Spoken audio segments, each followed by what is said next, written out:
Hi, everyone, and welcome to the launch webinar for the ICAP ETS Status Report 2022. People are still coming in, so we'll give it another 30 seconds and then we'll get started. Thank you for bearing with us.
Hi, everyone, and welcome to today's webinar. Thank you for joining us today.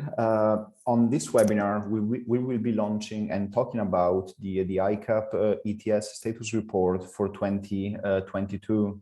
It's a pleasure to welcome all of you here on behalf of the ICAP Secretariat and ICAP members and observers.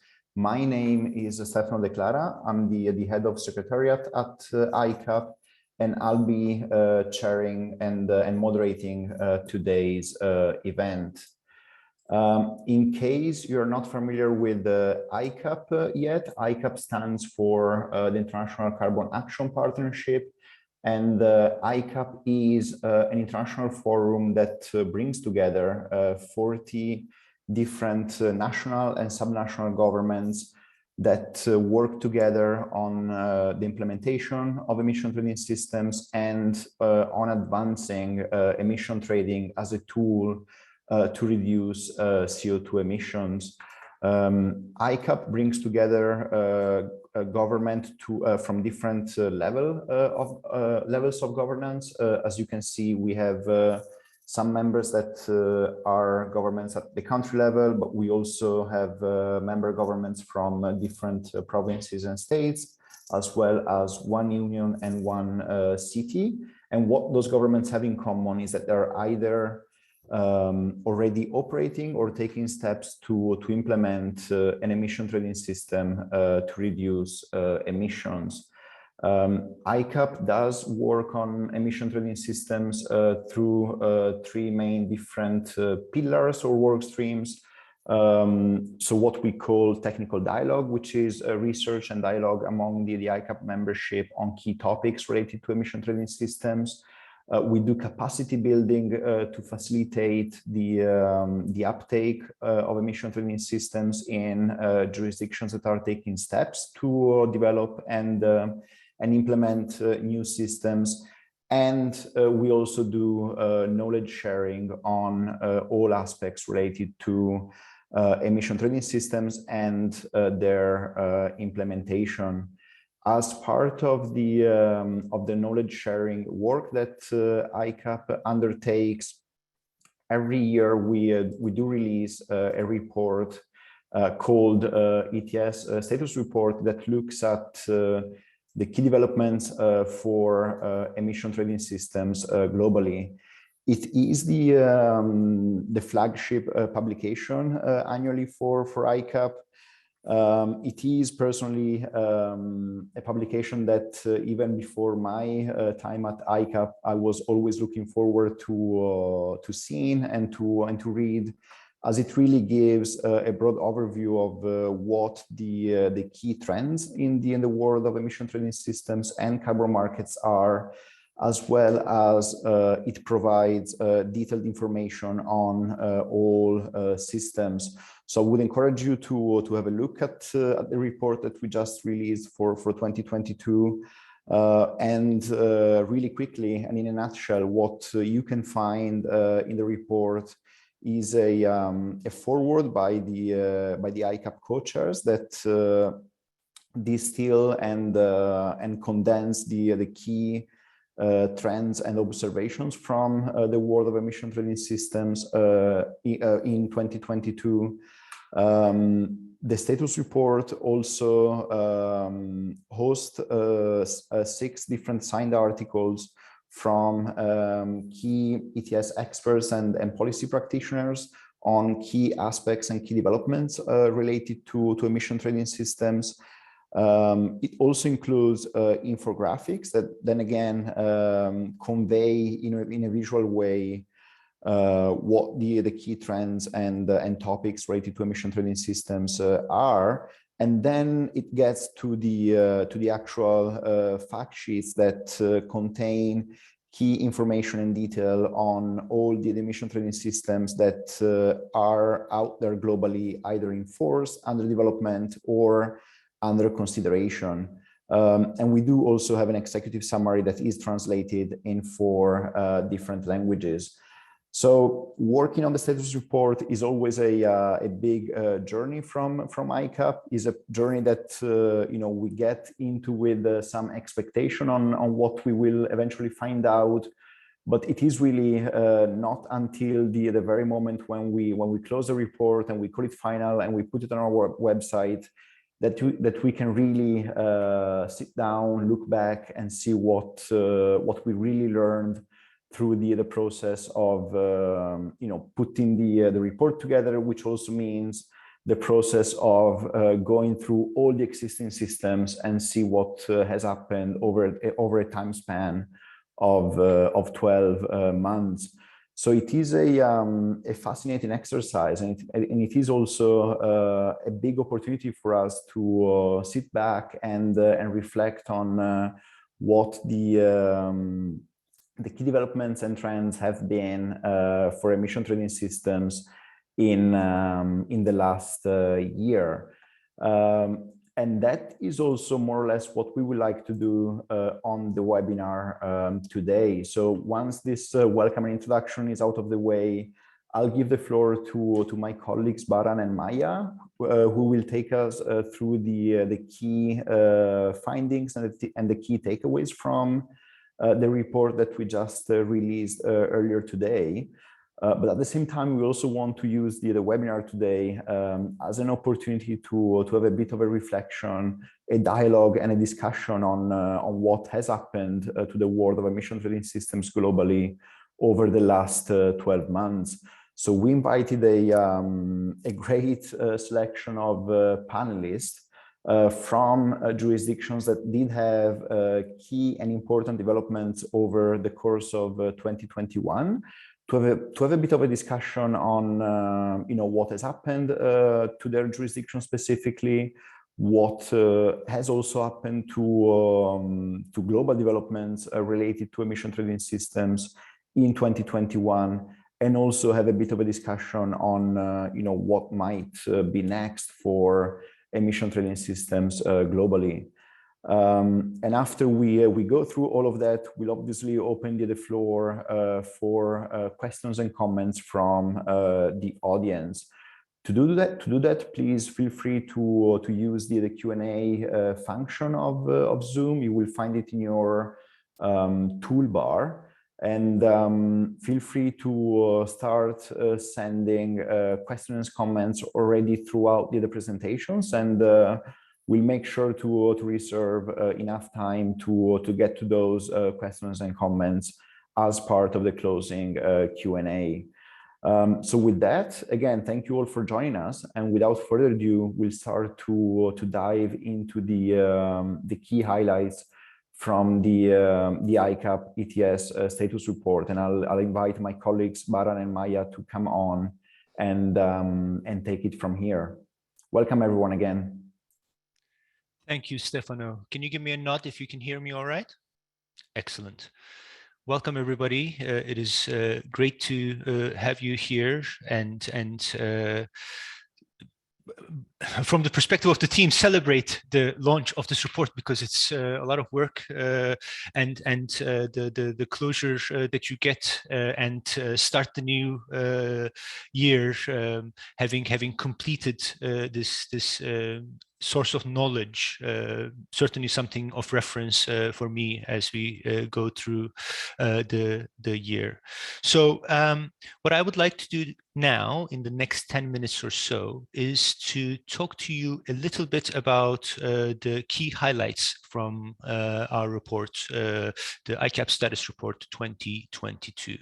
And I would like to start by highlighting these three elements with the full knowledge that these are things, some of them may resonate with you, others you may find that they are much more relevant for the particular perspective that you're coming at it from. It is a rich source of information, but the team that has worked on it over the last several months has highlighted these particular topics. So the first one I want to talk about is the fact that emissions trading is increasingly becoming a key policy instrument for reaching net zero goals. In the lead up to COP26 in Glasgow, already starting in 2020, many governments released their net zero targets. Some of these were just aspirations in some policy document, others were proposed legislation, others were already enshrined in law by the time we came into the COP26, and we will have a few things to highlight in this respect in the coming minutes.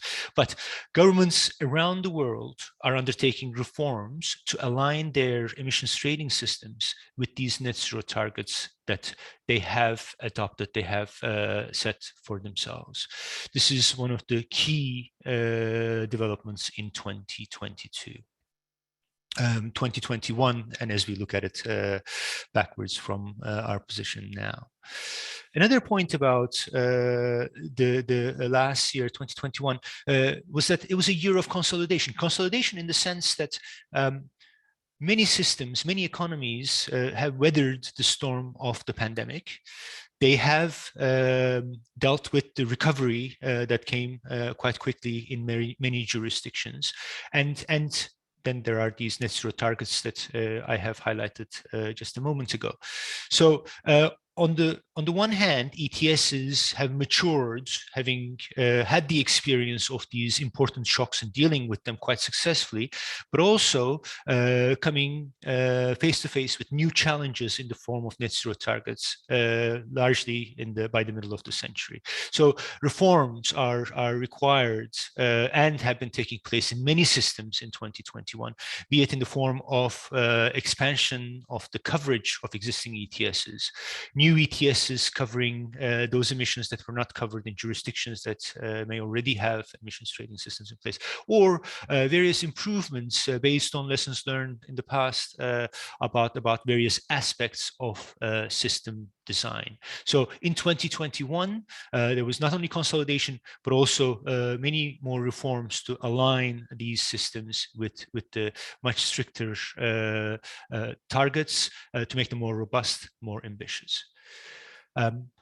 Given that the systems have dealt with crises quite well, given that there is commitment by the governments that carbon pricing in the form of emissions trading systems is going to be a part of the climate policy of many jurisdictions well into the future, and the rise in ambition have led to an increase in the prices that we observe in many of these systems. In fact, in many systems, prices reached record highs. And along with it, for those systems that auction their allowances, they use auctioning as a way of allocating their allowances.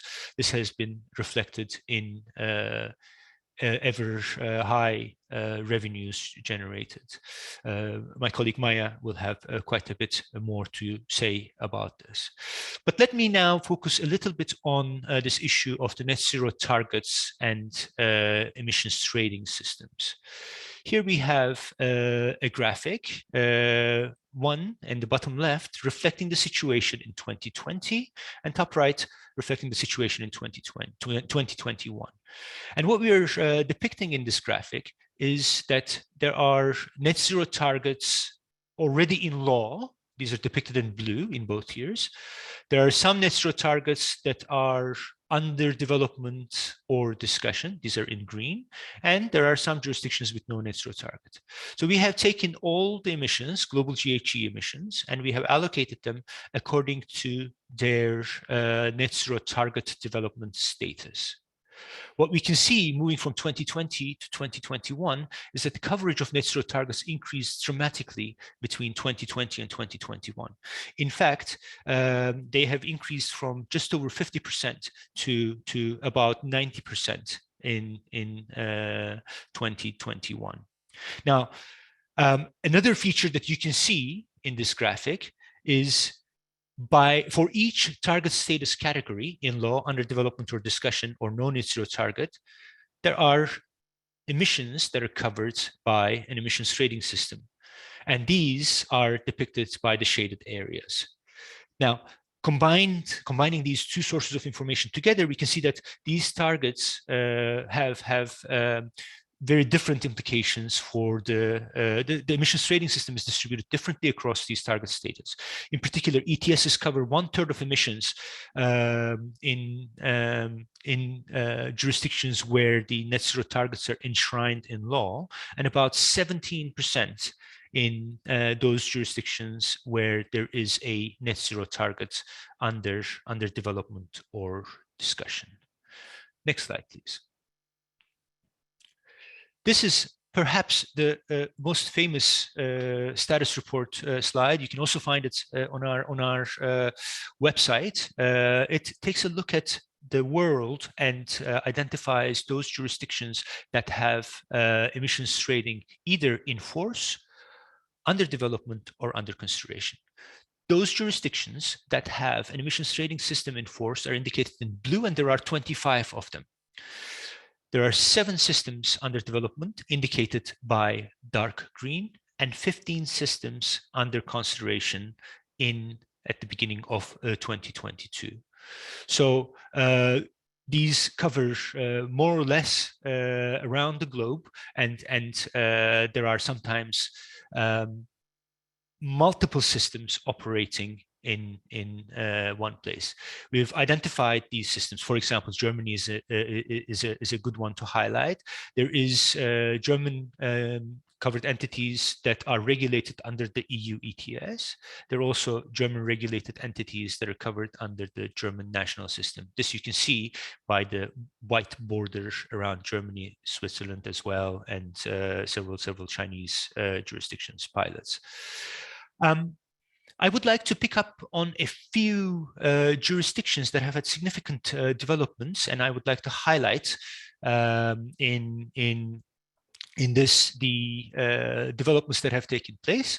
European Union has seen a lot of reform proposals and action in line with the Fit for 55 package that was released in July 2021.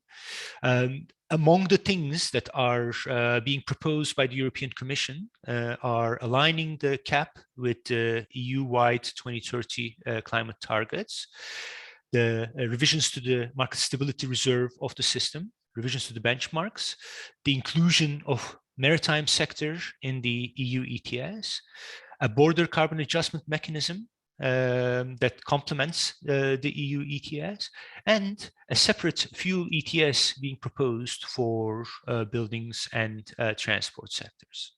And in fact, we've tried to indicate that there is such a new system being proposed under consideration at the current time, with a green boundary reflecting the under consideration symbol color of our map.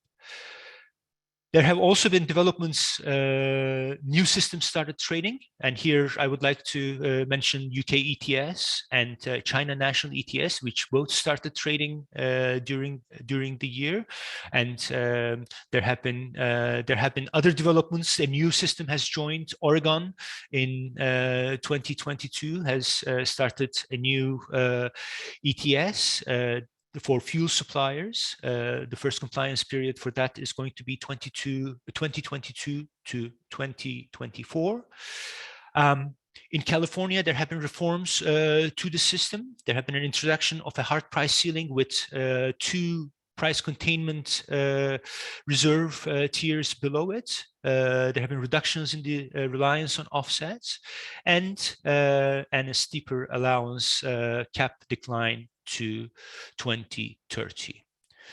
A system that is under development at the moment in Indonesia, moving far east to the Asian continent, is that there was a voluntary ETS in place for the power sector in Indonesia, and this has now, with the presidential decree on carbon pricing, now going to evolve into a innovative carbon pricing instrument in the near future. Now, next slide, please. This is another one of the popular infographics that we have. It maps the amount of emissions, GHG emissions, that are covered under an ETS. Back in 2005, when the EU ETS started, it was just about 5%. And come 2022, 17 years later, this has now increased to 17% of global GHG emissions. That is 17% of the global emissions are under an ETS system in the world. As I mentioned earlier, Oregon is the newest addition, and perhaps the big change over the last few years is the addition of the Chinese national system, starting trading in 2021, but with some retroactive compliance obligations in 2019 and 2020. Now, 17% is the share of emissions that are covered by one or other ETS currently in force.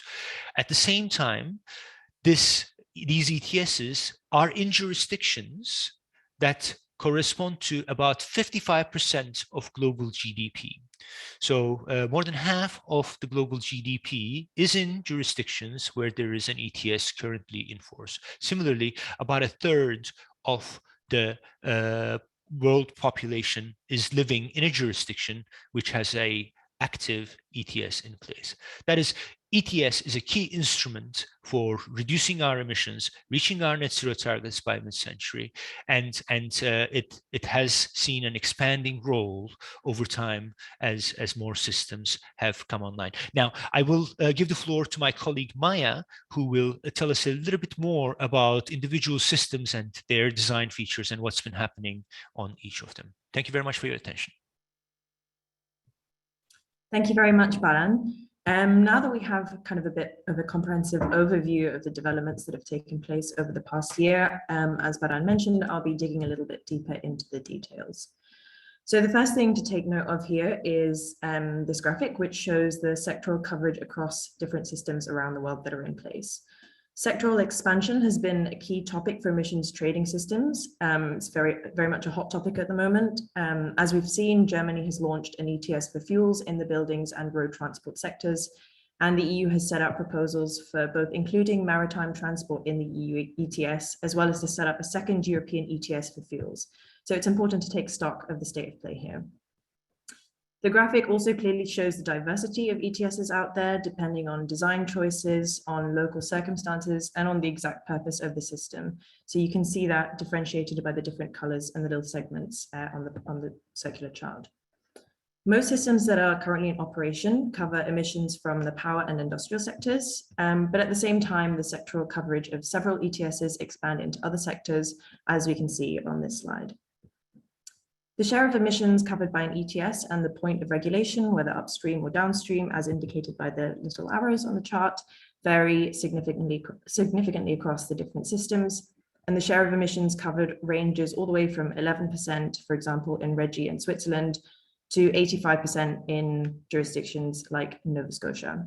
And some systems are only downstream, such as the EU ETS, and others only upstream, like Germany. Others, again, are mixed, like California and Quebec, which incidentally are systems that are linked. Another thing to note is the development of allowance prices over the past year, and also we look back also to 2008, all the way back to 2008. So in 2021, we witnessed a steady increase in allowance prices across nearly all systems. This has also been very much in the news. Prices have been steadily increasing in several systems since around 2018, 2019, and the trend has increased pace specifically in 2021, especially in Europe, although prices have reached new all-time records there. New ETSs also started trading in 2021, as mentioned by Baran, such as in the UK, Germany, and China. Along with this as well come auctioning revenues, which is a key part of many systems that sell their allowances. As mentioned earlier in the presentation, the higher prices of allowances have generated record revenues that are now being reinvested to further climate action or to assist industry and consumers. So last year alone, global ETS raised $58 billion in auctioning revenues, which brought the cumulative total since 2008 to $161 billion at the end of 2021. And this is a growth of over 50% in just 1 year. So in other words, 1/3 of all revenues generated by all ETSs since 2008 was collected just last year, which is really a shocking amount. Record prices in the EU ETS meant that auctions generated a revenue of 36.7 billion in 2021. And in Germany alone, where allowance sales started halfway through last year, they generated close to 15% of the global revenues of 2021. Looking towards New Zealand, for example, which also started to auction allowances last year, they raised over 1 billion in 1 year. So as I mentioned, and as can be seen by several of these figures, revenues generated are a crucial aspect of ETS, as they can be invested to further climate action or to help compliance entities. I'm now going to hand back to Stefano. Thank you very much. And yeah, and thank you, Maya and Baran, for taking us through all of that. There's obviously a lot of information to unpack from the status report, and as Baran mentioned, you can find the status report as well as a great deal of more information about the world of emission trading on our website. So I would encourage you to go there and look up all the resources that ICAP makes available to the public. I also wanted to use this opportunity to let you know that we are working on a new website that again will be redesigned to display even in a better way all the information that we produce and we make available. The new website will be launched next week, so I would encourage you to come back to our website next week and play around with all the new features that the new website will have. As a quick note of website housekeeping, given that we're in the transition phase between the old website and the new website, the ETS map that we usually have on the website will not be updated with the status report information on the old website.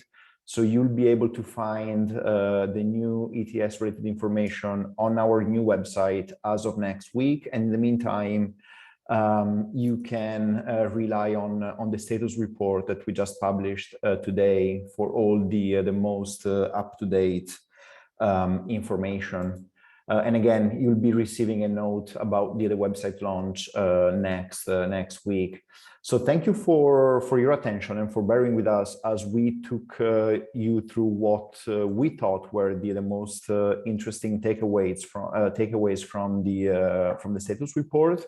and more in general, the most interesting developments in the world of emission trading systems over the course of last year. As Baran said when he started his presentation, there's a lot of different developments that can be unpacked, and everyone will pick and choose different developments that caught his attention and are interesting. So we wanted to have a bit of a discussion with some of the people that have been at the forefront of these developments, to understand what is their take on the key trends and developments for ETS over the course of 2021.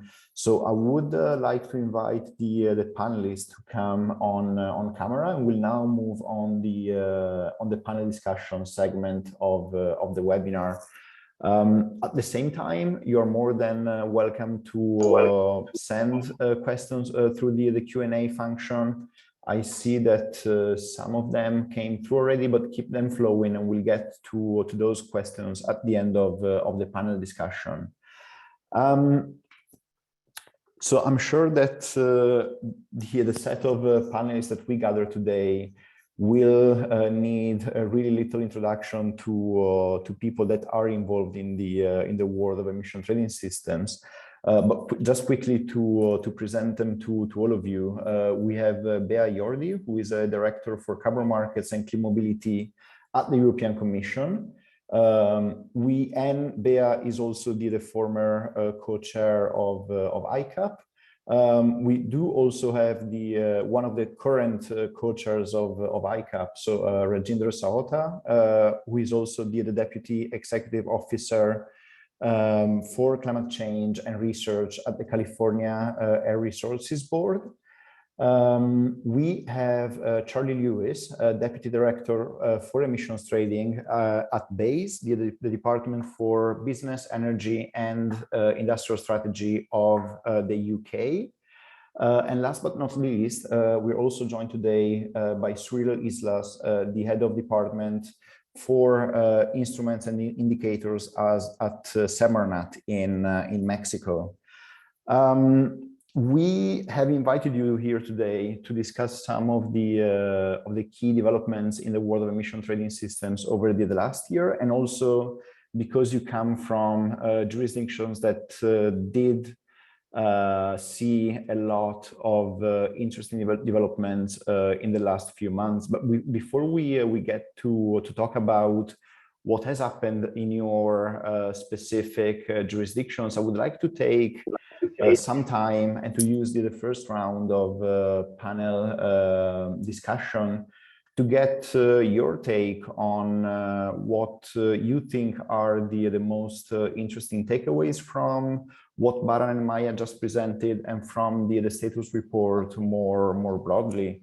I would like to ask you what caught your attention in particular, what you think is worth highlighting or reflecting on, and more in general, what you see as the key trends that are characterizing carbon markets these days. So we'll start with Bea, we'll then go to Rajinder, Charlie, and Suriel, and I'll take down the other slides. So hopefully we'll get a bit more of face time from panelists. Bea, over to you. Thanks a lot, Stefano, and congratulations to you, ICAP, to Baran, to Maya. As you said, I had the privilege of being co-chair with Rajendra of ICAP for 2 years. So congratulations for another very interesting status report. I think it's a comprehensive, informative resource, not only for practitioners and policymakers, but also for anyone interested in climate action and carbon pricing. So I welcome more countries declaring their long-term climate strategies. This is fundamental. We need the whole world joining the long-term climate strategies. And it's even more important that this is translated into near-term policies and precise and practical policies. So carbon pricing plays a crucial part in this long-term and short-term climate decarbonization. It's, I think the report is a confirmation. It implements a polluter-pays principle, generates revenues for further climate action. It's we didn't have a bubble, but only in Europe it represents last year high prices, more than 30 billion euro only in Europe, and it's just a green transition. It's true that in the coverage we forget to mention that what is the decarbonization that this carbon pricing system are having around the world. And in Europe, I can say that since the 90s, this is more than 43% of reductions. So it's encouraging that more and more jurisdictions are implementing or even scaling up carbon pricing, and the exchange of this experience between more advanced and emerging jurisdictions makes the richness of ICAP. So your report flags important challenges for carbon pricing. So maintaining public support for climate policies in a context of high energy prices and social pressures makes challenging, and we need to keep, and this is my last comment, it's that we know we are now in a crisis. First, we have the COVID pandemic, and the carbon pricing has resisted this crisis, and we have a new crisis caused by the inexcusable war in Ukraine, and have prompted doubts about the priority of climate action. In the European Union and in the European Commission is no doubt a green transition, including a carbon pricing, is essential to promote a sustainable, resilient, and cost-effective economy. So big thanks for the report, and it's enlightens the dialogue on decarbonization options. Thank you, Bea, and we'll come back to Europe in a second. Reginder, what are your key takeaways from the report, or more in general from what happened in the world of ETS over the last few months? Thank you, Stefano, and congratulations to the team at ICAP for the successful launch of this year's report. I'm going to start by saying that it is one of those annual reports that I cite to quite often in my own written materials and other briefing documents within the administration, and it is one of those links that I share broadly when people ask, is California doing this all by themselves? Is anybody else still doing this? What's going on in Europe with the EU ETS? And so the amount of information, the dedication to keep it updated is very much appreciated and very valuable in the discussions I think that governments and regions have, especially in relatable and accessible graphics for policymakers, not just the technical depth of the discussions in the documents and at ICAP. So big congratulations there. A couple of things caught my eye. And first, I want to echo many of the comments that Bea said about the maturing of the programs, the record prices. And for a long time, we faced the criticism that our prices need to be a lot higher. And what we see is in 2021, 2022, prices did start to climb, and then you had some disruptions, but the markets were resilient and we were able to weather those. But there tends to be this notion that you can somehow have high prices and not think about the cost pass-through to consumers. And this is being very much discussed in California because of the gasoline prices now in California. And they have almost doubled since about a year ago for consumers at the gas station. And there have been many articles written about California's environmental policies and how those policies are responsible for hitting the incomes of households, middle income and low income households. But the reality is that the revenues that can also be generated from these programs can be reinvested and used to help households that are medium risk and especially low income buy and access technology that will get them away from the fossil energy sources that are creating the problems that we see today. And so the governor took note, and the legislature took note of the record revenues that have been generated in California.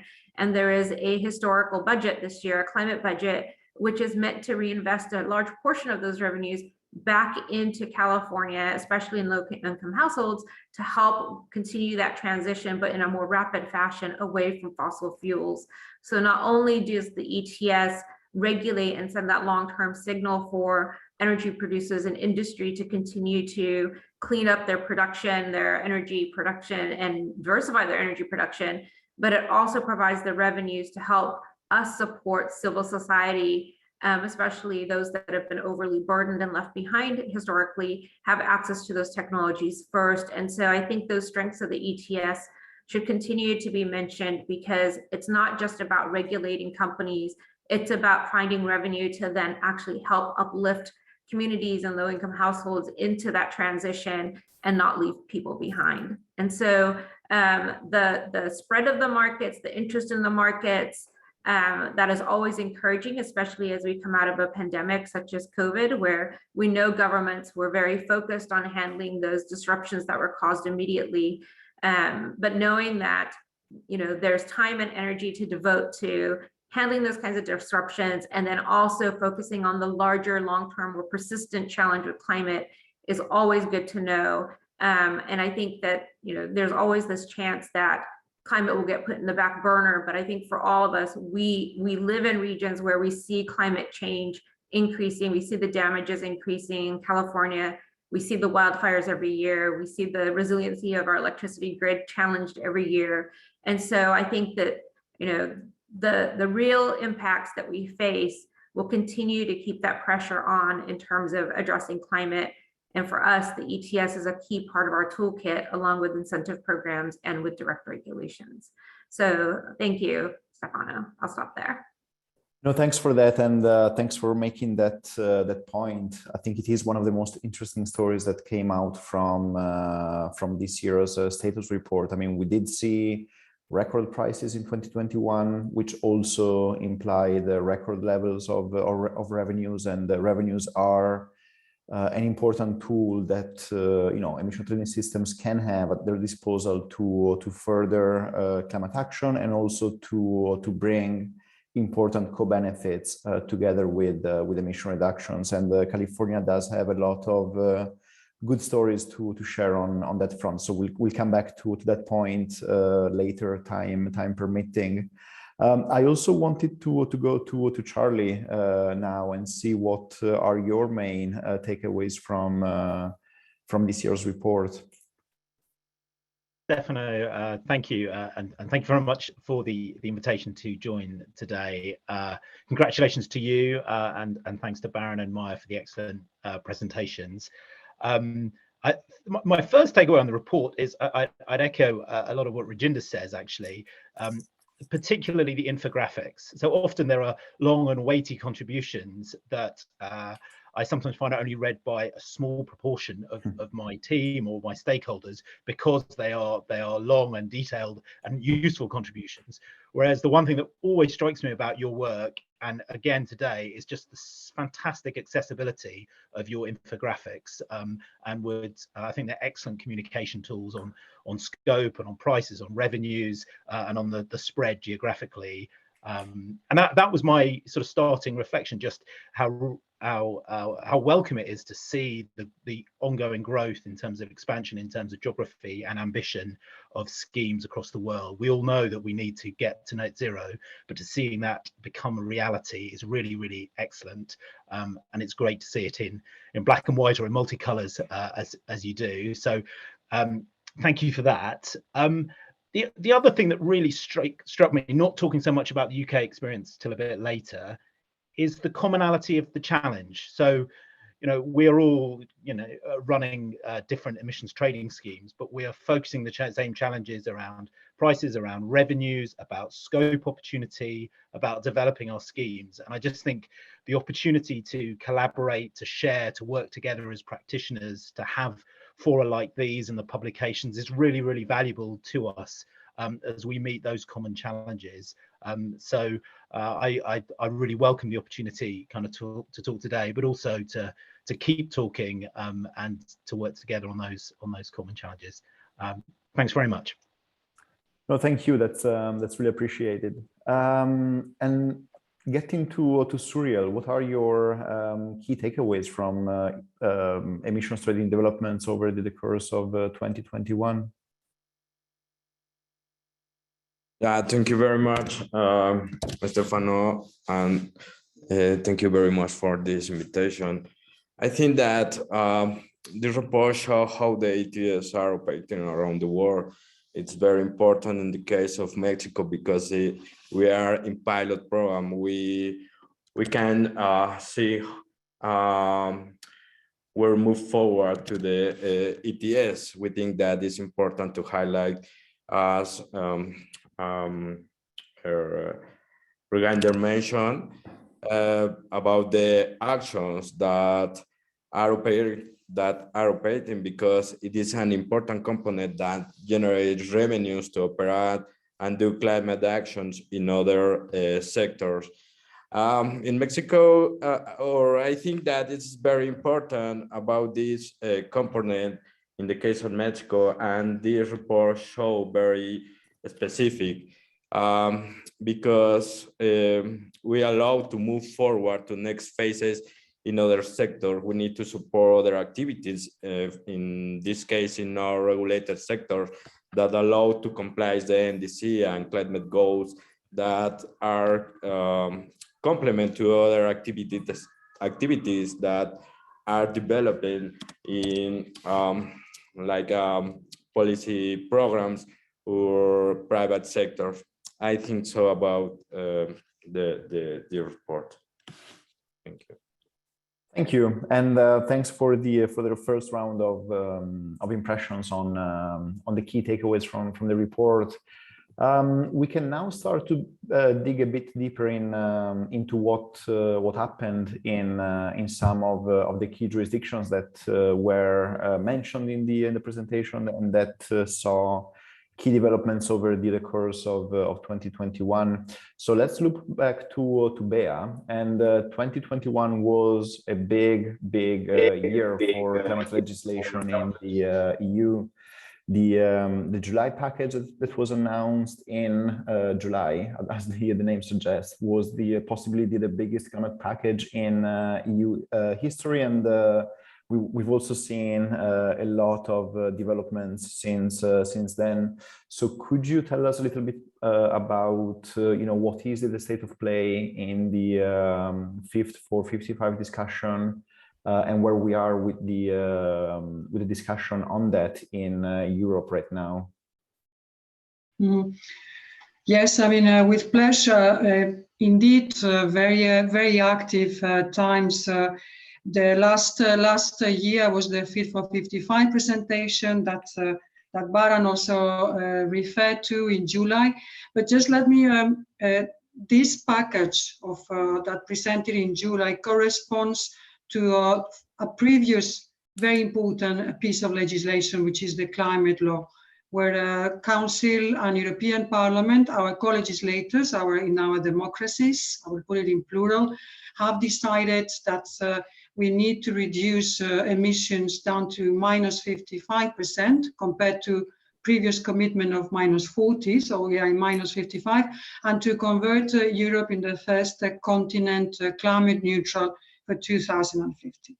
So all that, the climate law and this commitment, the COVID came, the pandemic came, and what I'm particularly proud is that Europe has said, this is very serious, but a climate crisis is also very serious. So let's go on with our commitment.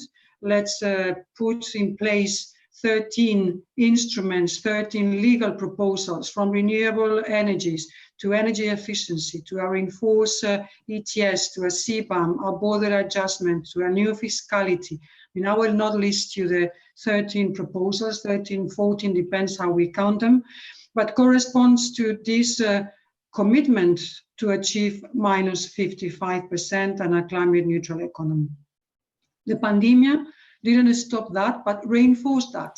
And something that I like to recall is that we decided that I put the we in Europe, is to ask to lend money from the markets and re-inject cash in the European economies to solve pandemic.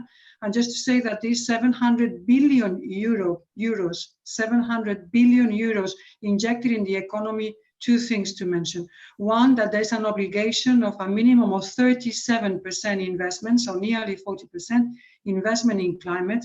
And another thing is that we have on the table of Council and Parliament a proposal to pay this debt for the new generations from the ETS revenues, which is a rather interesting experience, which is polluter pays money, goes to pay the debt that injects the cash injected with the COVID crisis. So this is a very important thing. We work daily on convincing and working with Parliament and Council, both all the dossiers of the Fit for 55, the legal dossiers, including, of course, ETS, are in Council and Parliament. And as Baran mentioned before, and you mentioned, Stefano, in the ETS, what we do is reinforce the ETS in line with the minus 55%.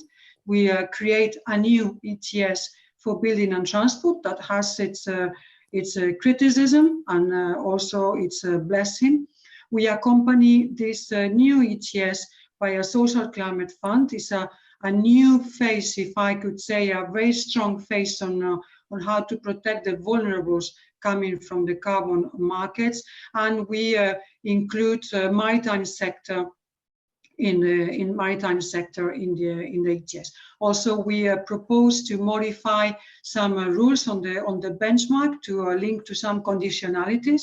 So if industries invest in energy efficiency, they will have 1/4 of more of the free allocations. Otherwise, they don't get that quota. This is our proposal, and now it's in the Council and Parliament. Just let me just mention two important things.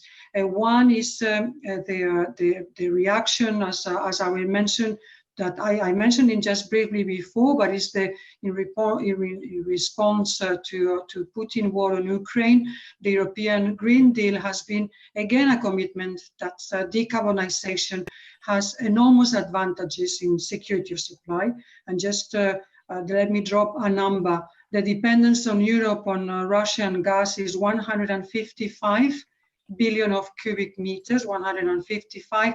The Green Deal will save 100 billion cubic meters. So it's we can accelerate, and this is the last publication of the Commission, is to we publish a vision to end European dependence on Russian gas and repower Europe, and this repowering Europe passes to accelerate this decarbonization. And last point regarding to high prices. The high prices have, as also Rajinda was mentioning before, it's a challenge for all of us, and we need, as policymakers, to propose that the vulnerables are protected, but we need to keep the decarbonization path. In this, there have been voices that have accused carbon prices to be under speculation. Yesterday, the European Securities and Market Authority has published, an independent authority on market oversight, has published a report that shows that the market is working well, that it has been suffering as all the markets, and propose more monitoring because it's a market that is growing, but it's a good reassuring message. This is a little bit a fast summary of all our activities. Yeah, and thank you for the great update in such a short time.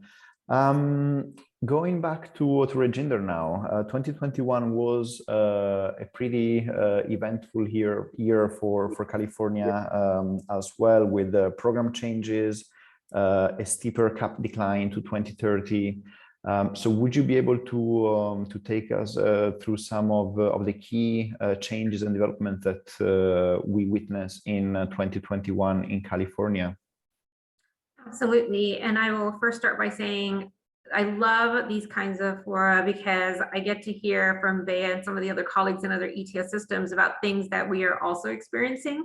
And so again, what we know is that things that happen in the EU ETS are probably happening about a month to 3 months ahead of when we see those same concerns raised here in California. The speculation, all of those can relate to that, Bea, because we also have those kinds of concerns being raised here. But in terms of the California program, we had essentially a new version of the program start on January 1, 2021, and it was designed by the legislature. So the initial phase of the program from 2013 to 2020 was one that my agency designed through a multi-year public process with many expert advisory committees. And then as we neared the end of 2020, the question was, what role should an ETS continue to play in our deeper decarbonization of 40% below 1990 levels to 2030, and now trying to achieve carbon neutrality no later than 2045? And the legislature weighed in significantly. So in statute now, not just in our regulation, which is up to our agency to modify, in statute now, the amount of offsets in the program has been reduced, and that was in response to concerns by some of the overly burdened communities and by some of the people that are critics of offsets, that the offset program of 8% was too large of a part of the program in California. So that was cut to 4% across all entities starting in January 1, 2021.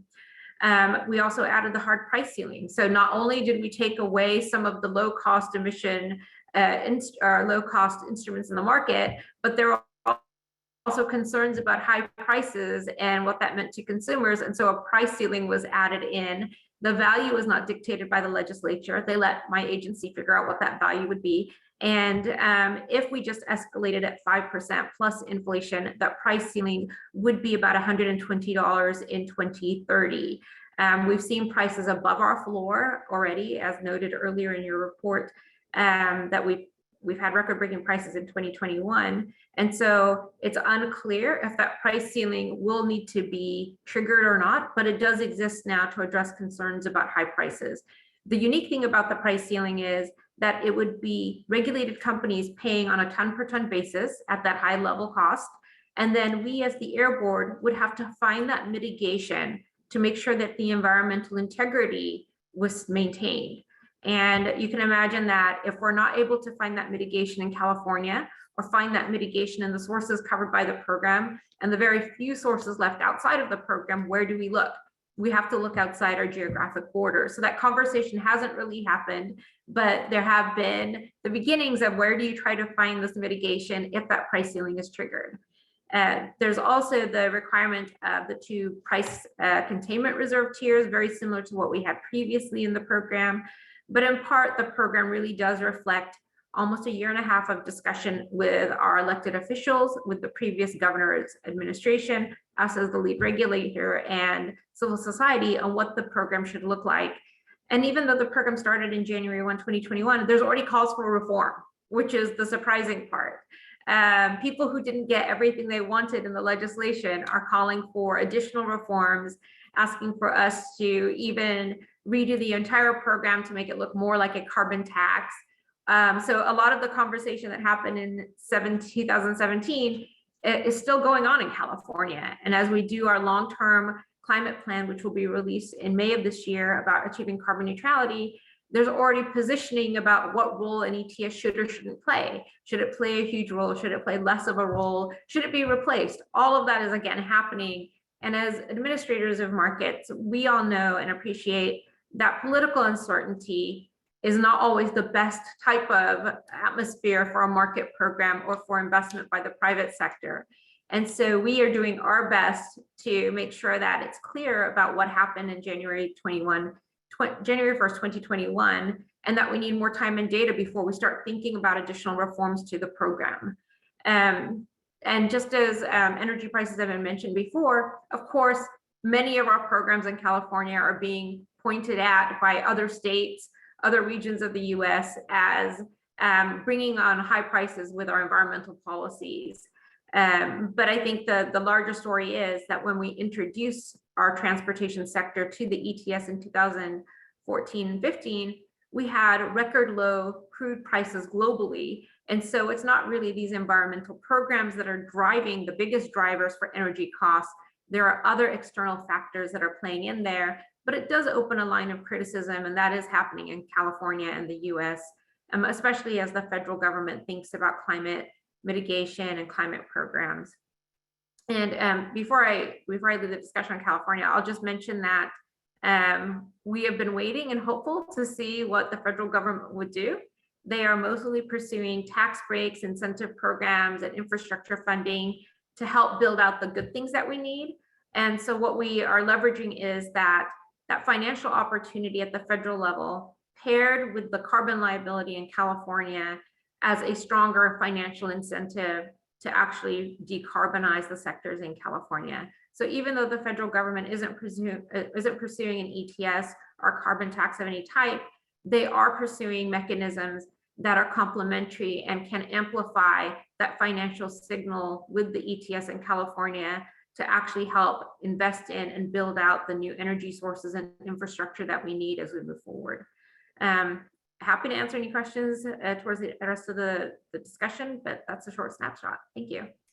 No, thanks for that overview. It's really interesting, and I'm sure that a lot of different jurisdictions can relate with the same challenges. So I think it's important to hear from each other, as you also pointed out earlier.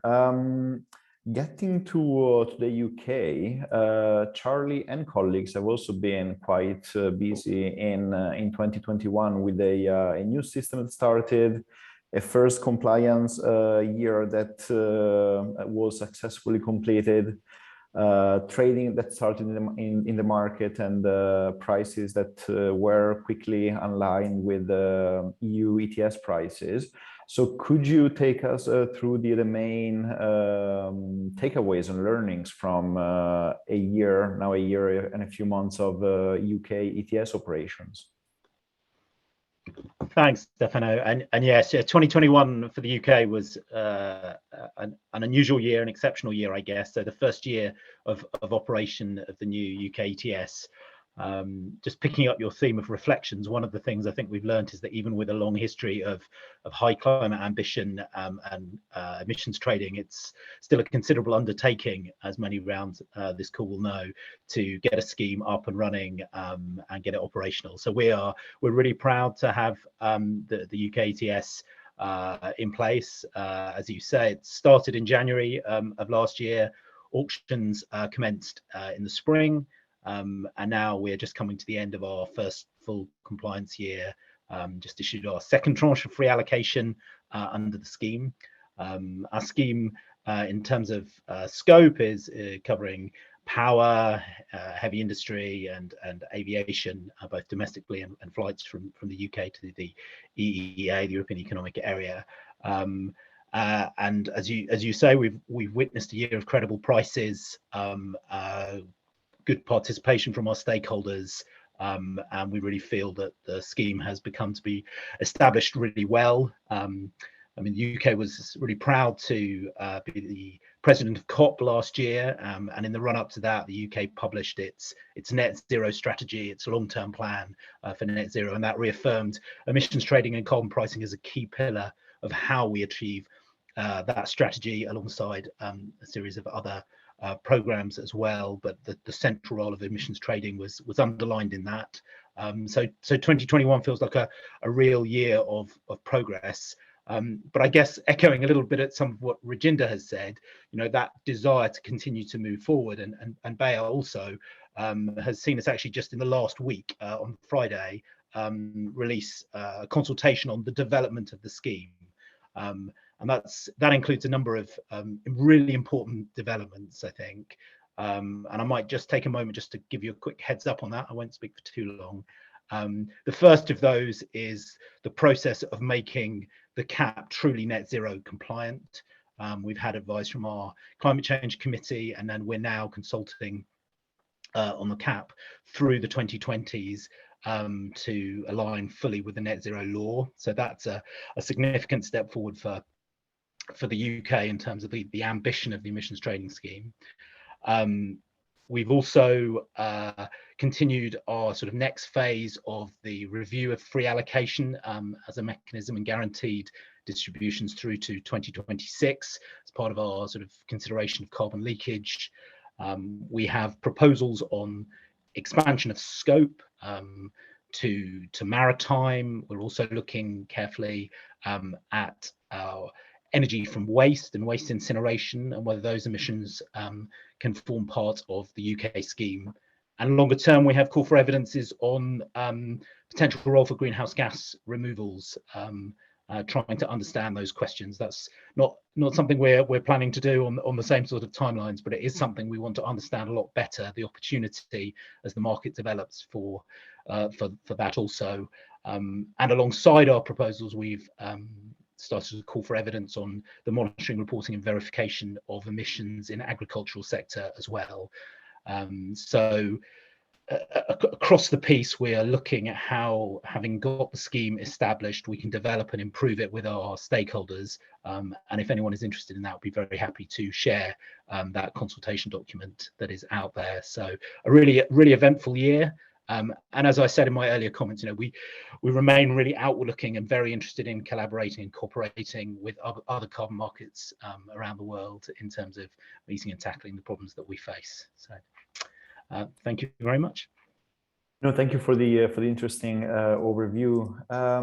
Getting to Mexico, Cyril, you've been also quite busy in 2021 piloting an ETS system that is now going through a pilot phase and is expected to launch as a full compliance system in the near future. Could you quickly take us through what the main learnings were and what the state of play is for the Mexican pilot ETS? Thank you.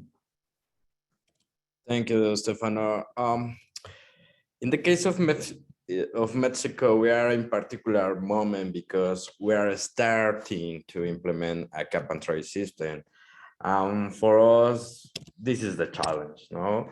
To put in practice the ETS a big topic, because we know that it's not only to develop rules, we need to connect with other components like auctions, allowances, or allocation, registry. We have a big topic. As you know, Mexico has a pilot program of the emission trading system that is being in the third year of the implementation. It knows transitional phase to operational phase. But over the first years of pilot, we have developed the main components to operate this ETS. The main work we're focused in the registry, allocation, compliance, capacity building, and other. But I think that the main activities that I want to emphasize was the allocation, because we need to assure to the quantity of the allowances that we need to allocate allocated to the facilities. No, it was a challenge, but we have the RENE, the emission registry, the emissions registry, that is the MRB of the ETS that is operating since 2015. It's robust and has the process and criteria to quantify the facilities emissions. The first allocation was, I think that it was successfully, because we had developed the process to review the facilities information. The second year, where I think that was more dynamic, because was the first year when the facility reported and verified for the first time its emissions or their emissions regulated by the ETS, and was the first year to compliance. I think that it was great because we had a 97% of compliance. It was good for us. About the coverage, we update the emissions coverage by the pilot program that that represents approximately 45% of the 2019 national inventory of the ESG. Another point I want to emphasize was the registry. Now that was developed with our own source.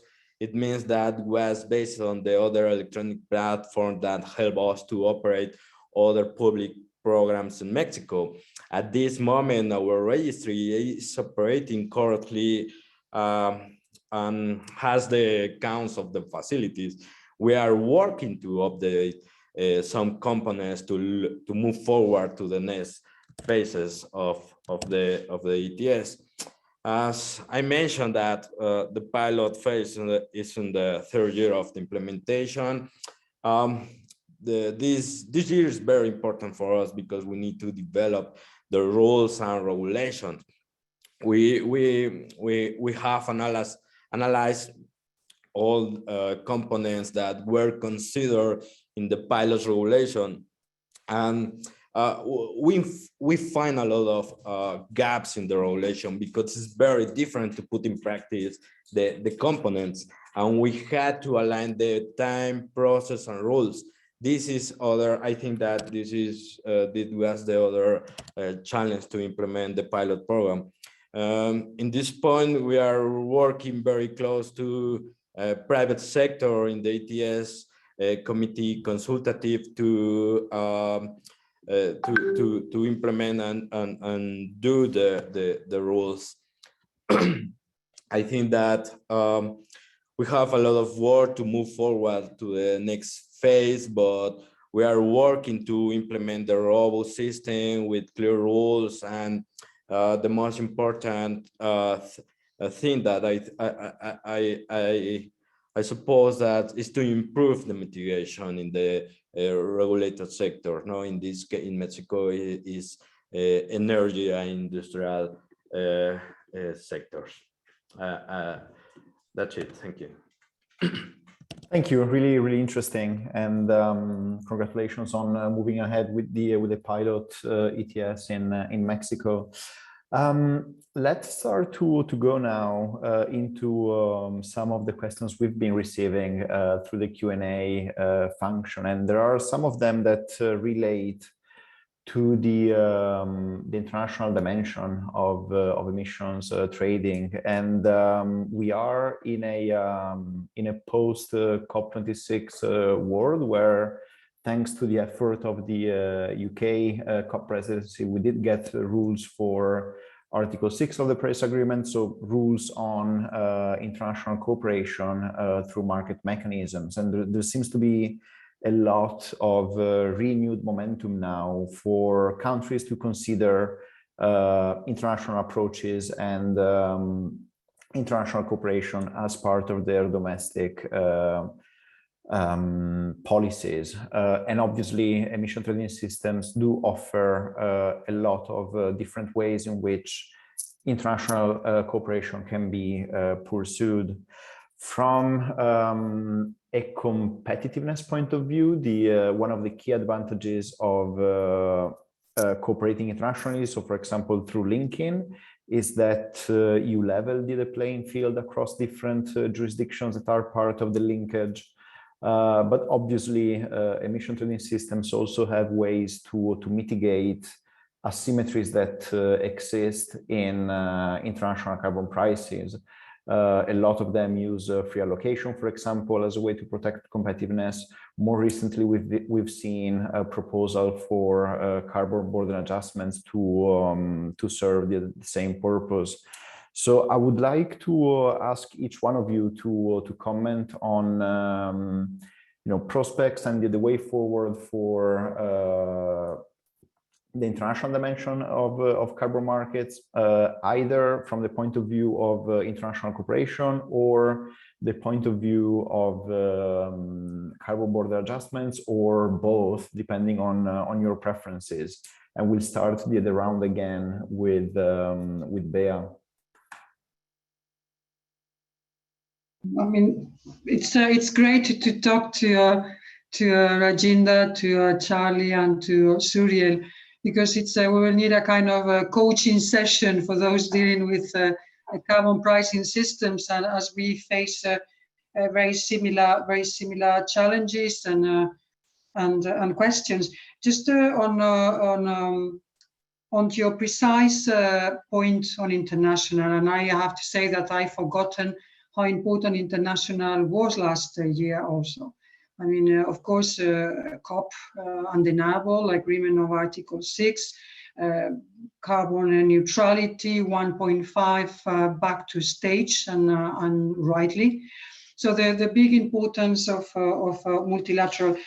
As European Union, it's top. So the climate dossier is an international dossier and a domestic dossier. It has clearly both sides. And when I say international, it's multilateral, it's bilateral, it's G20, it's G7, it's participation in ICAP and Florence process.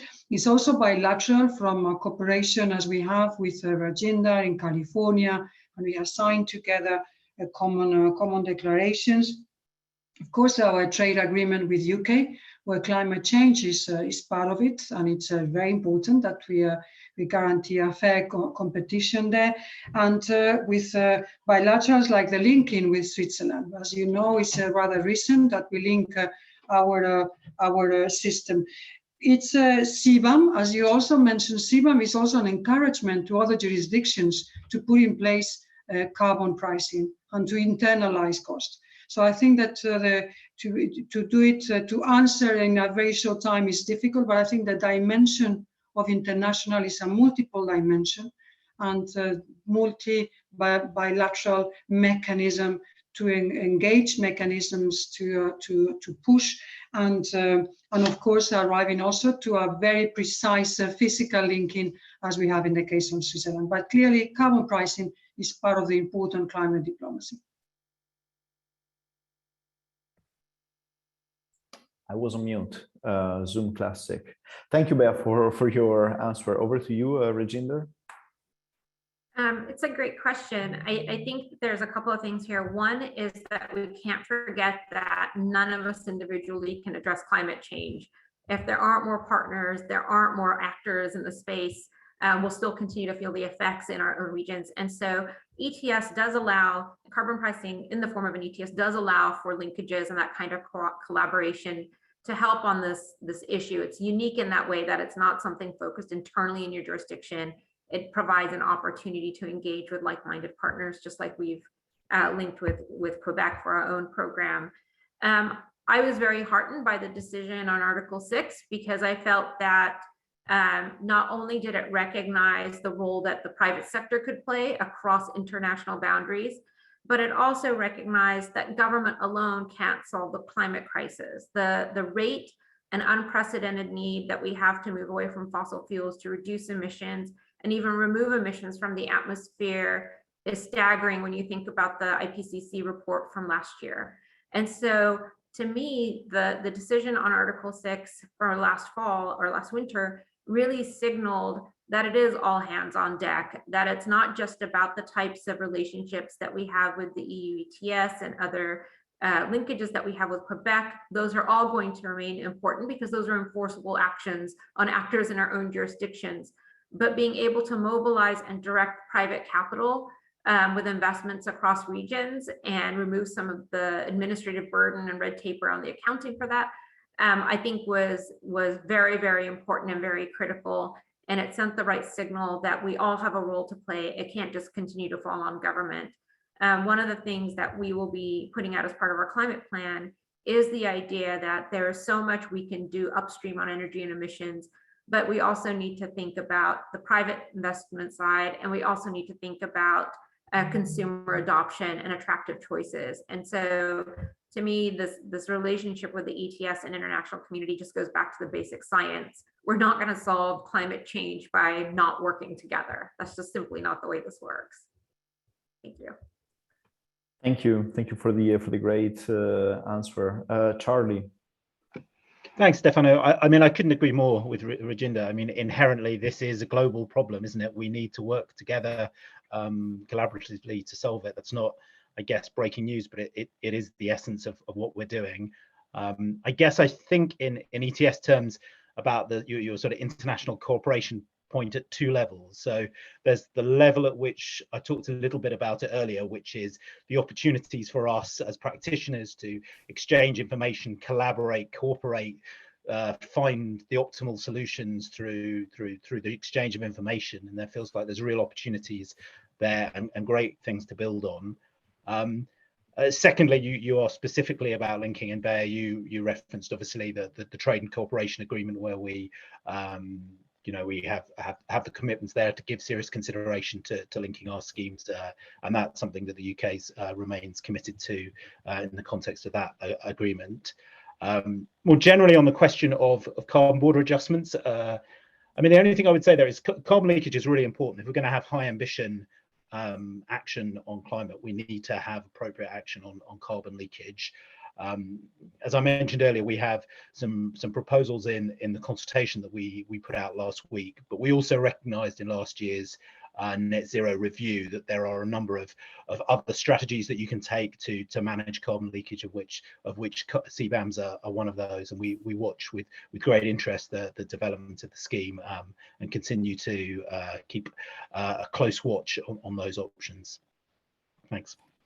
Thank you, Charlie. Suriel, as Mexico is piloting an ETS, how are these issues being considered? Yeah, I think that it's a good question, because as I mentioned, we are in the first steps to implement our roles ETS. No, I think that we have lateral and multilateral cooperation that help us to develop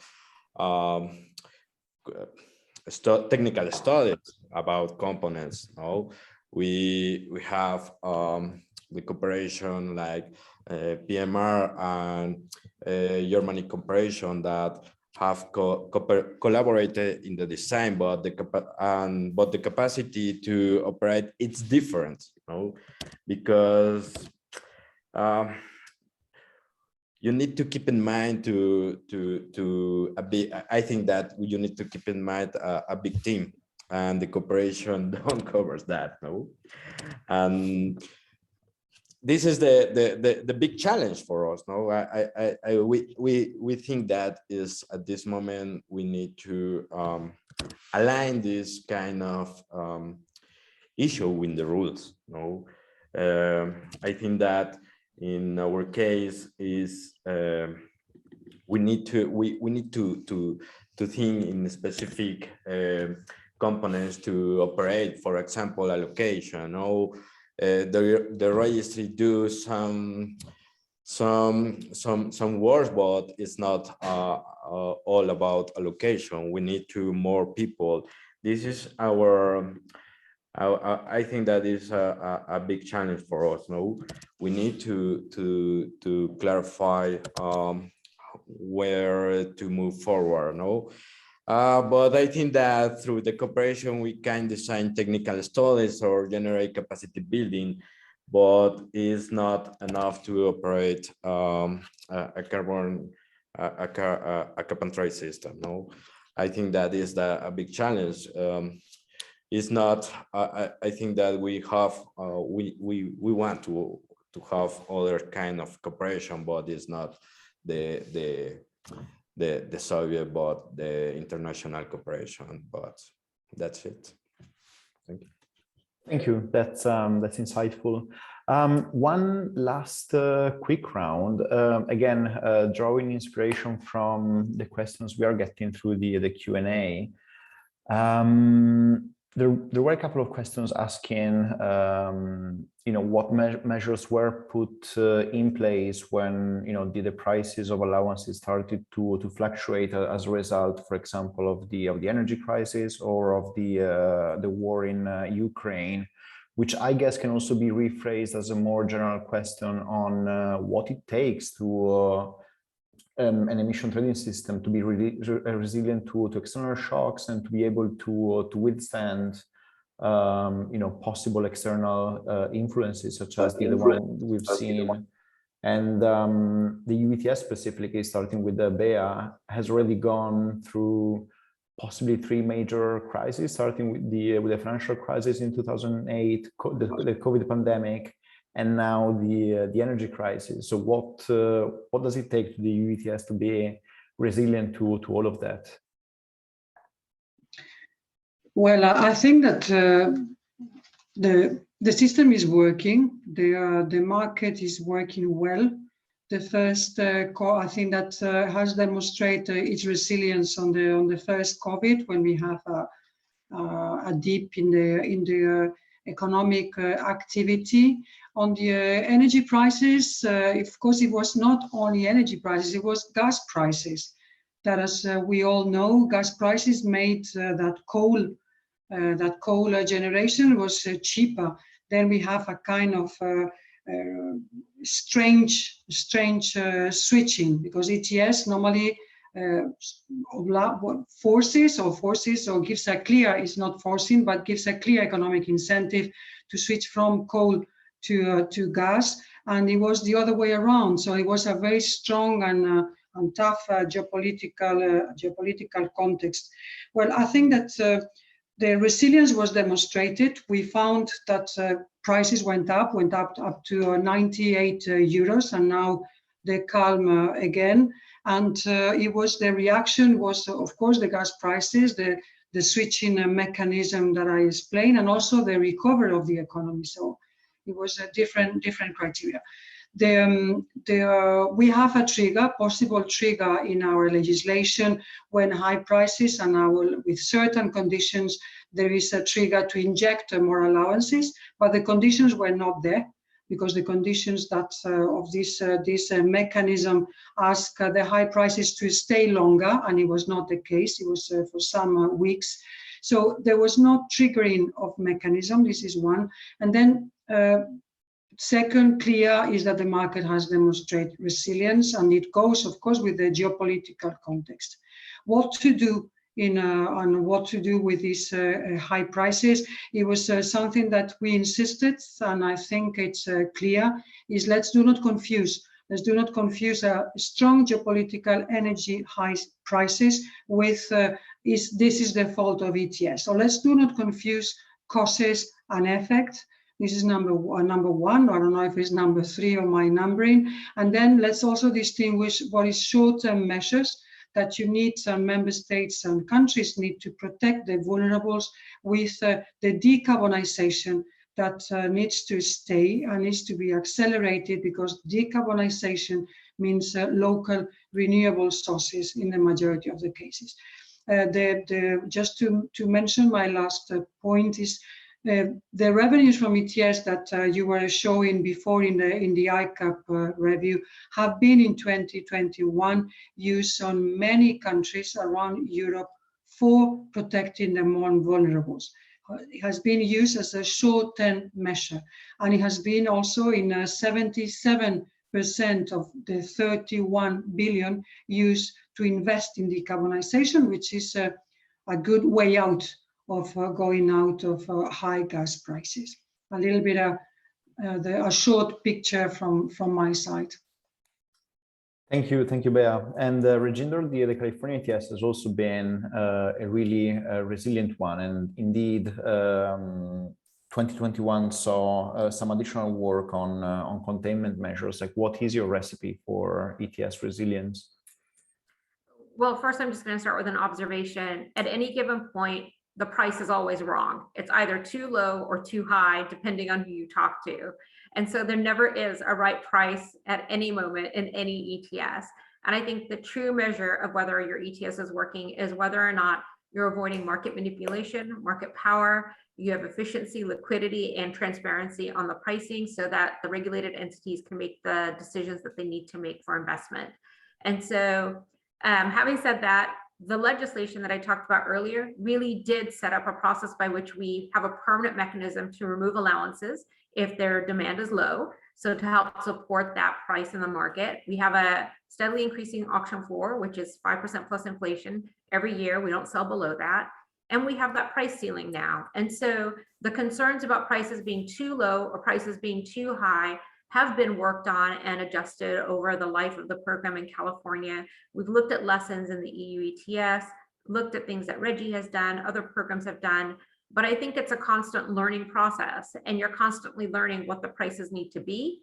As you start to get along that abatement curve, you're constantly learning what mechanisms work and what kinds of shocks your market may be subject to, because you can't always foresee them, such as the global pandemic that we just are experiencing and maybe hopefully recovering from.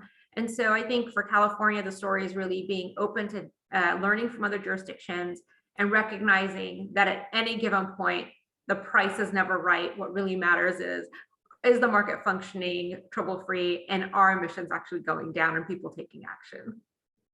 Thanks.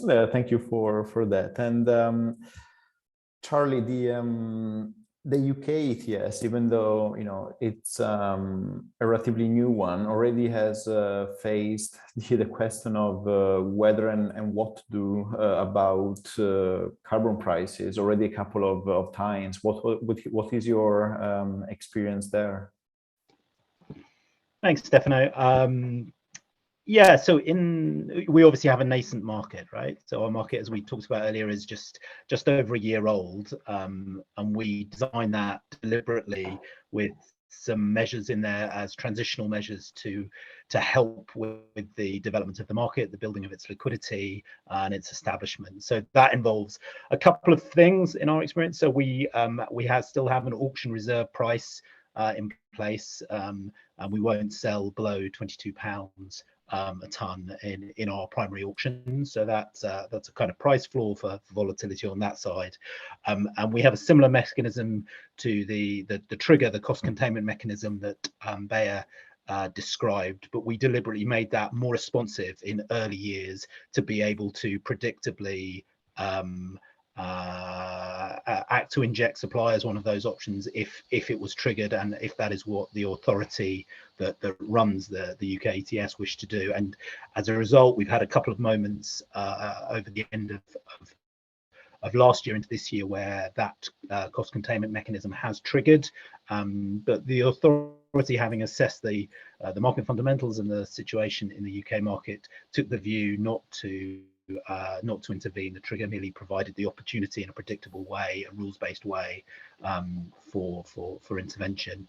And that's very much the approach that we have taken to the scheme, one of predictability, rules-based, the cap and legislation, all of those things we think are important in terms of the things that we can do to help support the development of the growing market. Thanks. Thank you. And Cyril, again, how is Mexico looking at these issues of resilience and possible, ways to contain price fluctuation in the context of a nascent ETS? Thank you, Stefano. Okay, it's a difficult question for me because, as I mentioned, we are in pilot. I think that in this pilot, we test that. It's difficult to answer because we expect to transactions are to see price or how the price flow about the participants, but it doesn't happen. No, it's I don't know how to improve this kind of market dynamic. No, I know that is related with the cap and other components, and we need to improve to the next phases. I think that we need to implement other components like crediting mechanisms that is not possible to implement in this pilot program. We need to analyze other components to in other sectors, no, to implement credit mechanisms, because at this point we are a particular topic, no, in Mexico about carbon voluntary markets, and we need to implement crediting mechanisms related with the cap and trade system that is aligned with the mitigations components that is in the RENE. This is other kind of topic that we need to, or we have analyzed in the last months, how to are connected the ETS with other topics like our Article 6 or crediting mechanisms.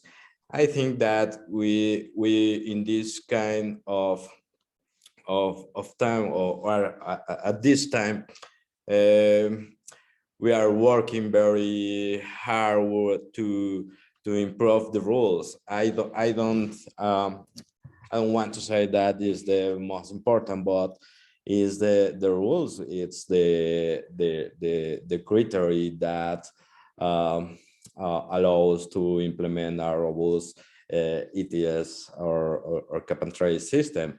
but I think that the other topic to implement in the next phases and that it's a challenge, is the action at your report show us how is operating in the other cap and trade system around the world, but it is important in the case of Mexico. No, we know that California and Quebec do this at home, different in Europe, and we have those two elements very important. And in this kind of topic, we need to analyze what is the best practice that was developed in other ETS to implement in Mexico. I don't know. We have a lot of way to walk to transitional or to operational phase. No, at this moment we are working very close to private sector to do technical studies like a benchmark. No, that it's other topic very important, but I don't know. It's a difficult, but I think that we are in a good way to operational phase. Thank you. Yeah, no, thank you for that. It's an important reflection, and I'm afraid we are running over time already, so we have to bring this discussion to a close. But before we do that, I just wanted to say a big thank you to all of you that joined us as panelists. You did an excellent job in dissecting some of the key trends coming out of the status report, and also in discussing some of the key developments that we are observing in the world of emissions trading systems today. Obviously, a big thank you to all of you that joined us today for the webinar. A massive thank you to the ICAP team that worked on delivering the report and did an excellent job as they do every single year. And also a big thank you from me to all the ICAP members and observers that provided input to the report, all the different ETS jurisdictions that did an excellent contribution to it, and also to all the experts that provided support to the development of the report. So thank you to all of you again. If you're interested to continue the discussion, there's a second webinar with different jurisdictions tomorrow, and otherwise keep an eye on the ICAP website, have a look at the report, and keep an eye out also for the upcoming ICAP events in the coming months.